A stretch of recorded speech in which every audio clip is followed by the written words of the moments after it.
Selamat sore untuk teman-teman yang sudah hadir pada sore hari ini, juga beberapa pembicara yang sebelumnya, sahabat saya Mas Agung, kemudian Mas Ruli dan juga Mas Astika Oriza. Ya, untuk sore hari ini mungkin boleh ke slide berikutnya. Oke, next. Oke. Ya, sore ini saya cuma mau sedikit sharing aja beberapa poin mengenai bagaimana sih sebenarnya perusahaan dalam kondisi extraordinary crisis saat ini bisa tetap mempertahankan bahkan meningkatkan reputasinya. Jadi ini menurut saya pandemi ini merupakan suatu milestone ya, jadi suatu momen yang sangat menentukan untuk semua perusahaan.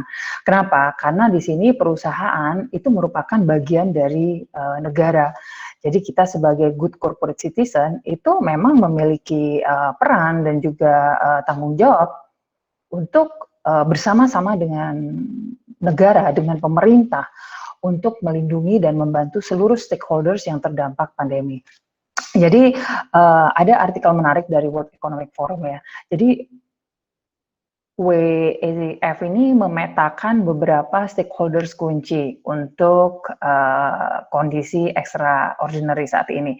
Yang pertama tentu adalah karyawan kita sebagai main stakeholders ya untuk internal. Jadi bagaimana perusahaan bisa tetap beroperasi dengan tetap menjaga dan bahkan mengutamakan, mengedepankan kesehatan serta keselamatan karyawannya. Jadi ini sangat penting karena di sini perusahaan nggak hanya bisa untuk mengejar bagian sebagai bisnis, tapi juga bagaimana bisa turut menjaga aset terpentingnya, yaitu karyawan dan juga keluarganya. Kemudian stakeholders berikutnya yaitu suppliers dan customers. Jadi termasuk mungkin kalau kita memiliki kontraktor seperti Adaro, bisnis kita mining, kita juga take care karyawan-karyawan dari kontraktor di sekitar lingkungan kita bekerja. Jadi di site kita ada 10.000 lebih karyawan dan ditambah dengan kontraktor ada sekitar 25.000 orang yang berada di situ. Jadi itu menjadi tanggung jawab kami juga untuk ikut melindungi para kontraktor kami sehingga pada akhirnya operasional perusahaan bisa tetap berjalan dengan aman dan juga lancar. Nah juga customers terutama kayak Bank Mandiri tadi yang B2C penting juga untuk memastikan keselamatan customer dan bagaimana juga dalam kondisi ini bisa menyajikan produk atau layanan yang khusus lah dalam kondisi yang extraordinary. Nah yang penting juga tentunya government dan society. Jadi negara nggak akan bisa bekerja sendiri untuk menanggulangi pandemi ini dan peran kita di situ benar-benar penting, terutama juga karena di kami adalah perusahaan swasta akan turut bekerja sama. Kalau bukan kita lantas siapa lagi yang akan bersama-sama dengan pemerintah untuk membantu penanggulangan pandemi ini. Jadi dari apa yang disampaikan oleh World Economic Forum ini memang terlihat bahwa reputasi perusahaan dalam kondisi saat ini benar-benar menentukan. Karena kalau kita melakukan semua hal tadi yang disampaikan dengan baik, dengan sincere gitu ya, maka secara otomatis stakeholders akan menilai perusahaan dengan baik juga dan itu yang akan membuat reputasi kita menjadi baik, bahkan mungkin menjadi jauh lebih baik dari sebelum pandemi. Jadi di sini yang menurut saya sangat penting adalah bagaimana perusahaan ini bisa turut berperan untuk menanggulangi pandemi. Karena apa? Tantangannya adalah kita nggak pernah tahu seberapa panjang dan sampai kapan pandemi ini akan berakhir. Jadi ibaratnya dalam perusahaan turut berkontribusi dan bertanggung jawab juga harus tanda kutip mungkin mengatur nafas karena kita juga harus siap nih apakah ini masih 2 bulan lagi atau sampai tahun depan atau berapa lama. Jadi itu merupakan tantangan bagi semua perusahaan tidak hanya di Indonesia tapi juga di seluruh dunia untuk turut melindungi semua stakeholders-nya. Next. Nah, mungkin untuk yang internal tadi, yang penting adalah tantangannya ada 3 hal menurut saya. Yang pertama adalah bagaimana perusahaan taat dalam menjalankan protokol kesehatan di lingkungan organisasi. Jadi, kalau di kami sendiri, terus terang, dari sebelum masa PSBB, sejak bulan Januari kita sudah mulai menyusun crisis management plan. Jadi kita melakukan antisipasi dari bulan Januari akhir terkait wabah COVID-19, walaupun saat itu belum sampai ke Indonesia, masih di negara lain. Tapi di situ kita terus lakukan upaya promotif, preventif, kuratif, dan rehabilitatif. Jadi terus kita lakukan sosialisasi di internal supaya karyawan itu aware gitu kan, untuk bagaimana sih sebenarnya pandemi ini, apa sih impact-nya terhadap mereka maupun lingkungan sekitar seperti keluarga dan lain sebagainya. Nah, khusus di kami, di Adaro, kami membentuk gugus tugas yang dipimpin langsung oleh direksi dan kita rutin bertemu setiap minggu ya, setiap hari Selasa, maksudnya hari ini ya, kita ada e-meeting untuk mengambil keputusan strategis setiap minggu. Jadi di sini memang semua yang terkait dengan operasional di seluruh anak perusahaan, termasuk juga karyawan, itu terupdate karena kita ada banyak lokasi kerja, ada puluhan anak perusahaan, sehingga yang namanya task force atau gugus tugas ini memang penting untuk kita lakukan secara berkala. Nah, selain itu juga perusahaan menyiapkan dana khusus ya, jadi tidak hanya tim khusus, tapi kami juga mengalokasikan dana khusus untuk memastikan penanganan dan pencegahan COVID di wilayah operasional. Walaupun kita tahu di daerah-daerah juga ada gugus tugas di daerah, tapi kita juga berkolaborasi dengan pemerintah daerah, termasuk juga kita membangun lab PCR sendiri di Tanjung, di Kabupaten Tabalong. Tadi saya sampaikan bahwa ada puluhan ribu orang di situ. Jadi kita proaktif, kita membangun lab di situ. Selain memang untuk di Jakarta, kita juga ada kerjasama dengan rumah sakit di Jakarta untuk tes PCR. Jadi menurut kami memang sangat penting bagaimana perusahaan, dalam hal ini misalnya contohnya di Adaro, itu turut bersama-sama untuk memastikan monitor dan menjalankan protokol kesehatan dengan baik. Nah, untuk itu juga kita, karena memang sudah ada masa transisi, kita juga mengeluarkan panduan teknis adaptasi kebiasaan baru. Jadi ini panduan buat karyawan. Jadi bagaimana mereka harus bekerja, protokol kesehatan di rumah dan di luar kantor seperti apa. Kita juga sharing di, nah itu ada contohnya di slide saya, itu newsletter kita yang kita juga share secara digital. Jadi e-magazine, e-newsletter. Jadi kita share terus apa sih tipsnya, gimana masih tetap sehat, segala macam. Nah, tidak cukup dengan itu, kita juga menyediakan dokter pemeriksa kesehatan. Dan kita juga terus menaikkan APD, alat pelindung diri yang selalu standby untuk karyawan. Termasuk juga untuk masyarakat ya. Jadi kita memang menyiapkan APD termasuk masker untuk semua karyawan dan keluarganya, termasuk semua warga masyarakat di beberapa kabupaten di mana Adaro beroperasi. Nah, itu yang coba kita lakukan semampu mungkin dengan semua resources yang kita bisa lakukan untuk membantu karyawan dan masyarakat di sekitar kita. Kemudian yang ketiga juga kita juga tanggap jika terjadi isu atau kasus COVID di internal kita. Jadi seperti yang juga terjadi tadi sempat ditanyakan soal Mas Syarif kepada Mas Uli, bahwa memang sekarang sudah pernah terjadi di salah satu anak perusahaan kami di Kalimantan, dan kami juga bekerja sama dengan gugus tugas di daerah dalam menanggulangi untuk kasus yang terjadi di tempat kita bekerja. Jadi memang di sini kolaborasi dalam kita menjalankan protokol kesehatan tidak hanya dari sisi perusahaan sendiri, tapi juga tentunya dengan pihak yang berwenang seperti pemerintah daerah dan juga gugus tugas ataupun Departemen Kesehatan. Nah, ini strategi di internal yang mungkin bisa kita share. Nah, next-nya mungkin yang menarik juga, next slide untuk eksternal. Nah, jadi tadi seperti yang kita sampaikan bahwa tidak hanya stakeholders internal, yaitu karyawan yang menjadi fokus dari kami, tapi juga bagaimana semua stakeholders di sekitar kami itu juga bisa turut merasa aman dan nyaman dan terlindungi, khususnya juga masyarakat di sekitar wilayah tambang kita berada.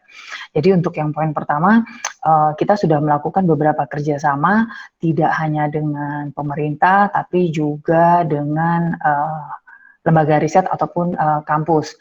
Jadi kita melihat bahwa di sini pemerintah juga terus mengupayakan pengobatan, penanggulangannya, makanya kita juga ada kerjasama dengan, bukan kerjasama, kita berikan bantuan kepada BNPB melalui program Adaro Berjuang untuk Indonesia, di mana kita menyerahkan sekitar 20 miliar, 15 miliarnya untuk petugas di garda terdepan, kemudian 5 miliarnya untuk penyediaan ambulans di seluruh rumah sakit di seluruh Indonesia. Nah, di sini kita memang dari shareholder ingin pada saat kita pertama kali pandemi itu di bulan Maret sampai ke Indonesia, kita langsung bergerak sehingga saat itu Adaro menjadi perusahaan swasta pertama yang bekerja sama dengan BNPB untuk penanggulangan COVID-19. Nah, kemudian kita juga support kampus yaitu Universitas Indonesia, di mana kita membantu Universitas Indonesia untuk menyiapkan dan menyerahkan 100 unit ventilator COVID-20 ke seluruh rumah sakit di Indonesia. Jadi apa yang kita lakukan ini sebagai bagian dari upaya kita sebagai good corporate citizen, di mana apa yang kita lakukan ini ternyata diapresiasi oleh teman-teman media dan mendapatkan coverage yang luar biasa, baik itu di media cetak, online, bahkan beberapa influencer juga turut mengapresiasi. Jadi memang seperti yang tadi disampaikan di slide pertama, bahwa upaya yang kita lakukan, bagaimana perusahaan bisa berkontribusi bersama-sama sebagai bagian dari suatu negara, itu akan membentuk reputasi dari perusahaan itu sendiri. Bagaimana stakeholders mengapresiasi upaya kita, itu tentunya yang kita harapkan, sehingga kita bisa meraih kepercayaan dari seluruh stakeholders, dan ini yang menurut saya akan menjamin untuk kelangsungan dari bisnis perusahaan itu sendiri. Nah, poin yang kedua juga upaya perusahaan mensosialisasikan gaya hidup baru kepada seluruh stakeholders, terutama di awal-awal di bulan Maret. Saat itu masih belum banyak masyarakat yang aware untuk bagaimana sih harus menggunakan masker dan lain sebagainya. Jadi kita tidak hanya Adaro sendiri, tapi kita juga bekerja sama dengan beberapa partner, terutama yang sudah memiliki coverage yang cukup besar. Jadi saat itu dengan Republika dan juga dengan UMA, kita terus sosialisasikan gaya hidup baru, bagaimana harus memiliki perilaku hidup yang bersih dan sehat, sehingga bisa memutus mata rantai dari penyebaran COVID-19 ya. Jadi mungkin upaya-upaya yang kita lakukan untuk external stakeholders itulah yang bisa membantu sebuah perusahaan bisa tetap menjaga dan bahkan meningkatkan reputasinya dalam kondisi extraordinary crisis saat ini. Sambil kita berharap bahwa pandemi ini lekas berakhir sehingga kita bisa kembali menjalankan aktivitas dengan normal. Mungkin itu aja. Jadi sebenarnya kalau kondisi sebelumnya kita harus kreatif, tadi Mas Agung juga sampaikan bahwa kita itu harus kreatif, meng-create story, harus yang menyentuh segala macam. Justru dalam kondisi saat ini, tanpa kita harus meng-create, story-nya is already there gitu, story-nya udah ada. Jadi kejujuran sebuah perusahaan, kejujuran sebuah organisasi untuk turut membantu stakeholders-nya dan bersama-sama dengan pemerintah, dengan negara hadir gitu. Nah, itu yang justru akan secara otomatis meningkatkan reputasi dari organisasi atau perusahaan itu sendiri. Jadi ini bukan suatu komunikasi yang dibuat-buat ya. Jadi ini berdasarkan fakta, jujur, dan memang tulus gitu loh Mas. Jadi sebenarnya di sini kembali saya bilang bahwa kalau kita bisa menjalankan, men-take care our stakeholders dengan baik, dengan tulus, maka automatically our reputation itu juga akan meningkat gitu. Karena buat PR itu semua momen itu bisa dimanfaatkan gitu. Tinggal kita bagaimana melihat kondisi ini. Kalau mau melihat ini krisis ya krisis. Tapi kan bukan berarti terus kita akan fokus ke masalah yang negatifnya. Tapi how kita sebagai part dari suatu negara, dari suatu bangsa Indonesia bisa bersama-sama mengelola pandemi ini. Sehingga itu yang akan dilihat. Jadi semua stakeholders itu saat ini akan melihat perusahaan atau organisasi mana yang sangat cepat tanggap dalam membantu negara gitu. Jadi kehadiran kita, kehadiran organisasi atau perusahaan itu yang akan dilihat oleh semua stakeholders. Karena reputasi itu kan bergantung bagaimana stakeholders kita menilai kita. Nah, inilah yang terjadi. Begitu kita benar-benar turut berkontribusi dengan jujur ya. Jadi selalu menyampaikan sesuatu dengan apa adanya berdasarkan fakta dan memang ketulusan itu penting sih untuk sebuah reputasi. Jadi saya percaya jika kita menjalankan itu dengan baik, dengan tulus, maka ya otomatis reputasi kita akan terjaga dan akan terus meningkat di mata semua stakeholders. Plus khususnya bisnis kita juga ke depan itu akan menjadi jauh lebih sustain. Karena kalau dalam kondisi krisis aja kita bisa membantu stakeholders gitu kan, bagaimana ke depannya gitu pasti akan lebih sustain gitu. Jadi orang akan mengapresiasi, stakeholders akan mengapresiasi apa yang sudah kita lakukan dalam kondisi extraordinary ini. Itu Mas Syarif.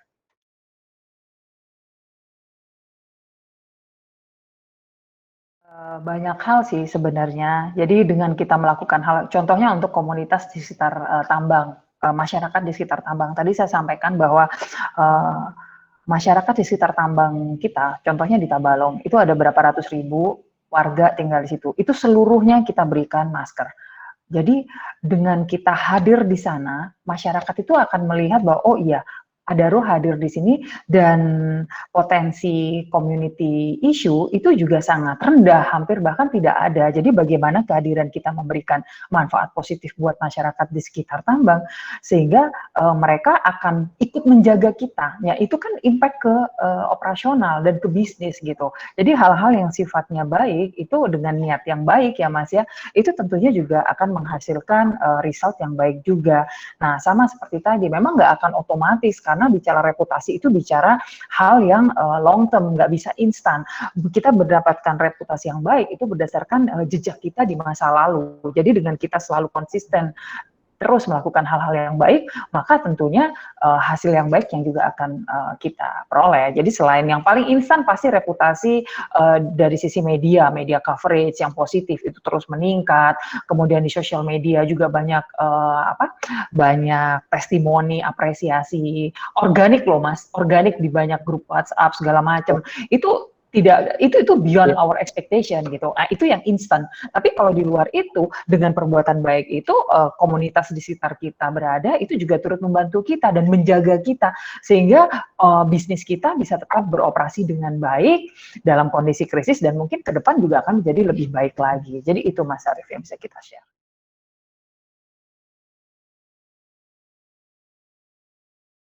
Sekarang justru option-nya itu banyak, channel yang bisa dipakai juga banyak, dan lebih mudah sebenarnya untuk kita bisa ketemu by online gitu. Tapi mungkin kreativitas masing-masing aja, kayak misalnya kalau sebelumnya kita memang biasa ada informal meeting gitu kan, ya mungkin sekarang dibatasin aja jumlahnya. Tadi kan sebenarnya kita bisa ketemu, tapi dengan menjaga jarak, memakai masker, dan lain sebagainya. Jadi kalau kondisi saat ini sudah bisa kita ketemu, tapi dengan jumlah orang yang terbatas gitu kan. Nah kita juga ada beberapa hal yang kita coba kreativitaskan ya waktu itu. Jadi kita memang selalu ada buka puasa bersama. Jadi saat itu kita bikin ketemu teman-temannya itu by online gitu kan, tapi buka puasanya kita kirim ke teman-teman ke rumah, jadi seolah-olah kita buka puasa bareng gitu, padahal sebenarnya kita terpisah jarak gitu. Jadi kan kreativitas itu selalu ada gitu, dan karena sekarang juga Menunya sama ya, Mbak? menunya sama, jadi semua makannya sama, nggak ada bedanya. Itu yang kita coba lakukan gitu.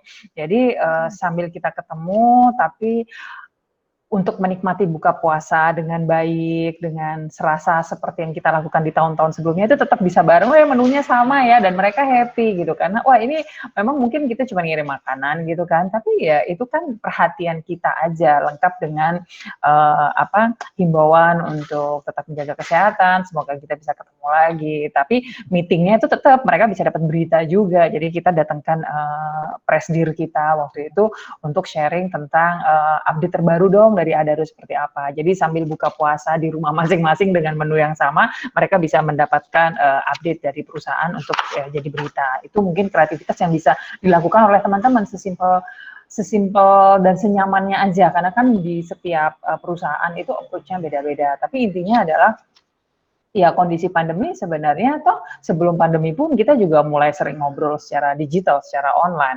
Misalnya kita menyapa di sosial media, merespon di media sosial, ataupun cuma say hi di WA, itu juga udah sering kita lakukan. Jadi sebenarnya kita sudah cukup terbiasa dengan komunikasi digital, cuman sekarang mungkin harus lebih ditingkatkan dan mungkin agak sedikit dikreatifkan yang berbeda. Karena terus terang teman-teman udah mulai agak, tanda kutip, mungkin agak sedikit capek dengan meeting online yang dari pagi sampai malam gitu kan. Jadi memang harus dicari ide supaya kita bisa tetap ketemu dengan aman gitu kan. Ya, atau mungkin dicari kreativitas lain. Intinya sih sebenarnya creativity sih, karena untuk kita bisa mendapatkan hati, memiliki hubungan yang baik, itu tentu harus dengan hal-hal yang sifatnya unik. Jadi uniknya kita itu apa gitu. Itu aja sih, karena banyak banget Mas contohnya, beda-beda sih setiap company gitu. Gitu. Itu sih yang bisa kita share. Atau mungkin ini satu lagi mungkin teman-teman, ada beberapa teman yang saat bekerja, teman-teman wartawan saat bekerja di lapangan mereka terdampak sehingga mereka menjadi OTG atau apa. Mungkin perhatian bisa kita kasih ke mereka juga secara pribadi gitu. Apalagi teman-teman yang selama ini udah kenal baik gitu. Ya dengan memberikan mungkin vitamin atau apapun. Jadi banyak hal sih yang bisa kita lakukan. Yang penting kita terus menjaga hubungan baik, kita terus update sehingga kita tahu perkembangan teman-teman kita. At the end juga teman-teman wartawan itu juga our main stakeholders. Jadi dengan kita dekat dengan mereka, kita tetap support mereka dalam kondisi gini, tentunya juga ke depan akan membantu perusahaan kita juga untuk memiliki hubungan yang lebih baik lagi dengan teman-teman wartawan itu. Jadi intinya pembatasan sosial jangan dibikin sebagai suatu beban, tapi justru harus dicari kreativitasnya, uniqueness-nya, sehingga kita bisa tetap menjaga hubungan baik dengan teman-teman wartawan. Mungkin itu sih Mas Arif. Kita belum tahu kapan pandemi ini akan berakhir. Jadi harus terus semangat, harus terus menjaga ritme gitu kan, supaya kita bisa terus memotivasi diri dan internal kita plus eksternal juga, stakeholders eksternal kita. Jadi karena memang di sini bukan cuma kita sendiri yang mengalami, tapi seluruh dunia juga mengalami hal yang sama, jadi mungkin kita bisa eranya kolaborasi itu ya sekarang gitu, bagaimana kita bisa berkolaborasi dengan banyak pihak untuk bersama-sama membantu negara. Kehadiran kita tuh saat ini penting banget untuk negara, karena nggak mungkin negara bisa menyelesaikan ini dengan sendirian. Harus ada kita dari sisi swasta ataupun juga dari BUMN dan lain sebagainya yang turut membantu bekerja sama, berkolaborasi untuk bersama-sama menjaga seluruh stakeholders kita sehingga kita bisa melewati semuanya dengan baik. Insya Allah semuanya juga sehat dan ya bisa segera berlalu COVID ini gitu kan, vaksin bisa ketemu, obat juga bisa ketemu. Nah mungkin khusus untuk Humas sendiri sebenarnya dengan apa yang sudah dilakukan perusahaan itu sudah menjadi konten atau poin positif yang bisa dikomunikasikan kepada semua stakeholders. Jadi nggak usah khawatir kekurangan konten dalam kondisi sekarang. Selama perusahaan tempat kita bekerja itu menjadi good corporate citizen, maka kita sebagai humas juga akan bisa menjadi humas yang baik dalam menyampaikan pesan perusahaan. Mungkin itu aja dari saya, Mas Arif. Sukses terus buat stabilitas LPPI dan juga semua peserta yang hadir pada sore hari ini. Terima kasih.